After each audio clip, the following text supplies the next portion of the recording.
नारळी पौर्णिमेच्या तुम्हा सगळ्यांना खूप मनापासून शुभेच्छा। तर आज आपण बनवतोय नारळी भात। भात करण्यासाठी इथे मी बासमती तांदूळ घेतलेला आहे, तो अर्धा तासापूर्वी आपल्याला भिजवून ठेवायचा आहे। कुकरमध्ये 2 चमचे तूप घेतलेले आहे, त्यानंतर आपल्याला लवंग घालायचे, 4 ते 5 लवंग घातलेले आहेत। त्यानंतर बासमती तांदूळ घालून छान असं परतून घ्यायचं आहे। 1 वाटी तांदूळ असेल तर 2 वाटी पाणी घालून भात आपला छान शिजवून घ्यायचा आहे। एका कढईमध्ये मी 2 चमचे तूप पुन्हा घेतलेलं आहे आणि ड्रायफ्रूट आपल्या इथे मी थोडेसे फ्राय करून घेतलेले आहे। त्याच कढईमध्ये गूळ घालायचा आहे, नंतर खोबरंसुद्धा घालायचं आहे आणि भात घालून आपला छान असं परतून घ्यायचं आहे।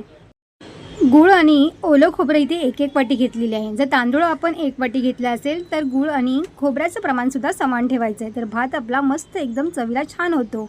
आणि वरून आपण याच्यामध्ये वेलची पूड घातलेली आहे आणि ड्रायफ्रूटसुद्धा याच्यामध्ये घालून घेतले। 2 मिनिटं छान याला वाफ येऊ द्यायची आहे। मस्त गरमागरम भात आपला खाण्यासाठी ते तयार झाले। अशा पद्धतीने हा नारळी भात तुम्ही नक्की ट्राय करून बघा आणि व्हिडिओ आवडला असेल तर लाईक शेअर आणि सबस्क्राईब करा। थँक्यू।